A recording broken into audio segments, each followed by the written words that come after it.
नमस्कार।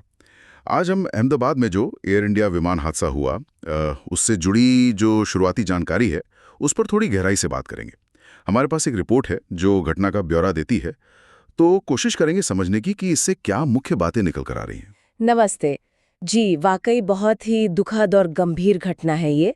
और रिपोर्ट के आधार पर हमारा मकसद यही होगा कि पूरी तस्वीर समझें, असल में हुआ क्या, फौरन क्या एक्शन लिया गया और अब आगे क्या होगा। बिल्कुल।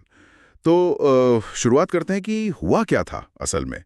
रिपोर्ट बता रही है कि एयर इंडिया का विमान था, 242 यात्री थे उसमें, और वो अहमदाबाद के एक रिहायशी इलाके में, मतलब घनी आबादी वाले एरिया में क्रैश हो गया। हाँ, और जो लोग वहाँ थे जिन्होंने देखा, उनका कहना है कि धमाका बहुत जोरदार था, जैसे कोई बम फटा हो, और विमान जैसे ही जमीन से टकराया वो एकदम आग के गोले में बदल गया। और रिपोर्ट में ये भी है कि बचाव कार्य, मतलब रेस्क्यू, वो तो लगभग फौरन ही शुरू हो गया था। जी, शुरू तो हो गया था, लेकिन चुनौती बहुत बड़ी थी। विमान में फ्यूल ज़ाहिर है बहुत होता है, तो उसके कारण आग इतनी तेज़ी से फैली और इतनी भयानक थी कि बचाव दल के लिए भी पहुंचना, लोगों को निकालना बहुत मुश्किल हो गया था। मतलब बहुत कठिन हालात थे उनके लिए। सुनना ही भयानक लग रहा है। और जो पुलिस से शुरुआती जानकारी मिली है उसके हिसाब से तो लगभग सभी यात्रियों की जान चली गई इसमें। बहुत ही दुखद। हाँ, ये अत्यंत दुखद खबर है। लेकिन इसी त्रासदी के बीच एक थोड़ी, कह सकते हैं, अविश्वसनीय सी खबर भी है। रिपोर्ट में जिक्र है कि सीट नंबर 11A पर एक यात्री थे, विश्वास कुमार रमेश। वो इस हादसे में बच गए हैं। हाँ, ये जानकारी आई है और ये वाकई किसी चमत्कार जैसा ही है। इतने भीषण हादसे में किसी का बच जाना। उन्हें अस्पताल ले जाया गया है और अभी उनकी हालत स्थिर बताई जा रही है। चलिए, थोड़ी राहत की बात है उनके लिए और उनके परिवार के लिए। और इस मुश्किल वक्त में सरकार ने, एयर इंडिया और टाटा समूह ने भी मिलकर पीड़ित परिवारों के लिए मुआवजे का ऐलान किया है। जी, 1 करोड़ रुपए प्रति परिवार ये घोषणा हुई है। हाँ। और प्रधानमंत्री, गृह मंत्री सबने दुख जताया है और राहत कार्य तेज करने को कहा है।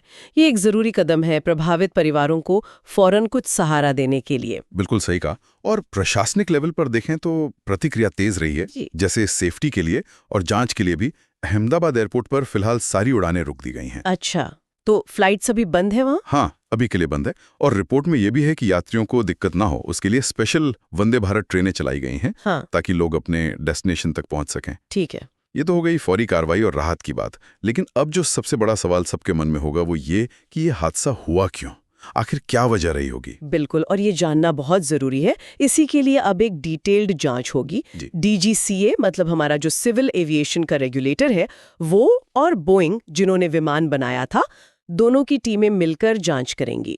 अच्छा, डीजीसीए और बोइंग दोनों मिलकर। हाँ, इस तरह की जॉइंट इन्वेस्टिगेशन महत्वपूर्ण होती है। इसमें रेगुलेटर और मैन्युफैक्चरर दोनों का एक्सपीरियंस काम आता है। वो लोग ब्लैक बॉक्स का डेटा देखेंगे, एयर ट्रैफिक कंट्रोल के रिकॉर्ड्स, मलबे की जांच करेंगे, मौसम कैसा था। मतलब कई पहलू होते हैं इसमें। तो मतलब काफी गहराई से जांच होगी इसकी। इस जांच से क्या उम्मीद रख सकते हैं हम, मतलब क्या पता चलेगा। देखिए, पहला मकसद तो यही होता है कि हादसे की एकदम सटीक वजह पता चले, ताकि जिम्मेदारी तय हो सके। लेकिन उससे भी ज्यादा जरूरी ये है कि भविष्य के लिए सबक मिले।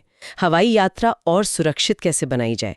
पता चलेगा कि कोई तकनीकी खराबी थी या कोई प्रोसीजर में चूक हुई या कुछ और कारण था। फिर उसी हिसाब से नियमों में, प्रक्रियाओं में सुधार किए जाते हैं। समझ गया। तो कुल मिलाकर देखें तो ये एक बहुत ही भयानक त्रासदी है। जान माल का भारी नुकसान हुआ है। वो एक यात्री का बचना, हाँ, वो एक उम्मीद की किरण जैसा जरूर है, पर हादसा तो बहुत बड़ा है। अब प्रशासन काम कर रहा है, मुआवजा घोषित हो गया है और जांच भी शुरू होने वाली है। हाँ, अब आगे का रास्ता, मतलब जांच और उसके नतीजों पर बहुत कुछ निर्भर करेगा।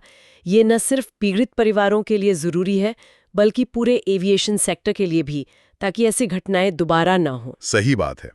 और स्वाभाविक है कि अभी सबका ध्यान राहत कार्य, पीड़ितों के परिवार और जो एकमात्र जीवित बचे उन पर है। लेकिन ये घटना एक और सवाल, एक बड़ा सवाल खड़ा करती है, जिस पर शायद आगे सोचना होगा कि जिस तरह हमारे शहर बढ़ रहे हैं, तो क्या रिहायशी इलाकों के इतने पास या ठीक ऊपर से जो फ्लाइट्स गुजरती हैं, उनकी प्लानिंग और सेफ्टी को लेकर भविष्य में और किन बातों